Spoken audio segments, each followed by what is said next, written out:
I know everyone's anxious to get behind the wheel, and I know when you bought your motorhome, your salesman said it drives just like a full-size car or extended cab pickup. Well, it does and it doesn't. The dynamics are much different.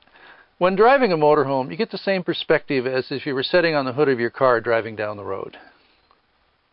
The bigger the coach, the easier they are to drive down the road, but they present more challenges when you start to maneuver or stop.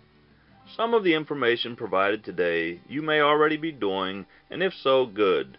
Some of the suggestions we offer you may question, however, please give them a fair chance.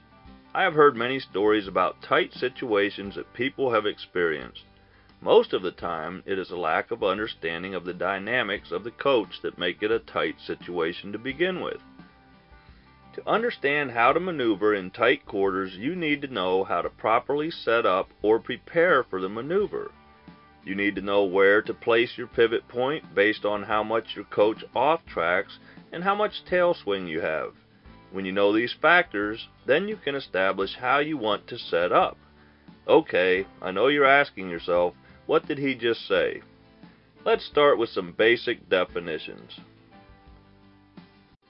The setup is the most important part of any maneuver. Looking at the setup chart examples, you will see the same turn setup from 3 different starting positions. On the left, you see the coach starting its turn when the rear is adjacent with the obstruction. The middle view shows the coach starting its turn when the obstruction is adjacent with the pivot point.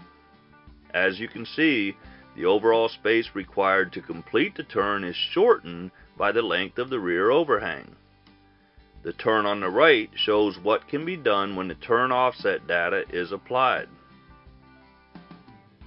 By setting up further away from the obstruction, whether it's a curb, road sign, or another vehicle, and starting to turn earlier, you would be able to turn into a much smaller lane or opening. Also, by knowing your tail swing, you know how far to be from a wall or other objects before you start your turn.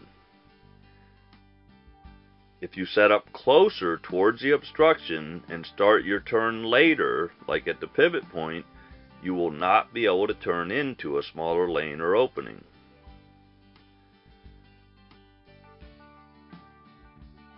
Something that really needs to be emphasized here is don't force a turn.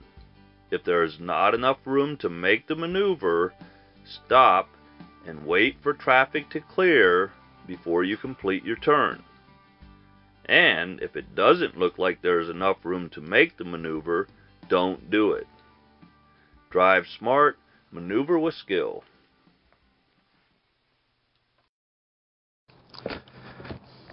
Hey, Mark. Hey, Lauren. It's hard to believe, but I really think that about wraps things up. Well, it's been a pleasure working with you on this project, and I hope your viewers take something away that helps them drive their motorhome like a pro. I know they will, and for those of you who would also like to read about this topic, don't forget Lauren's book, Drive Your Motorhome Like a Pro, and it's available at www.rveducation101.com. Well, Mark, I have an appointment in Alaska in 2 weeks, so I think I will hit the road. Must be nice. Have a good time. Thanks a lot. Okay.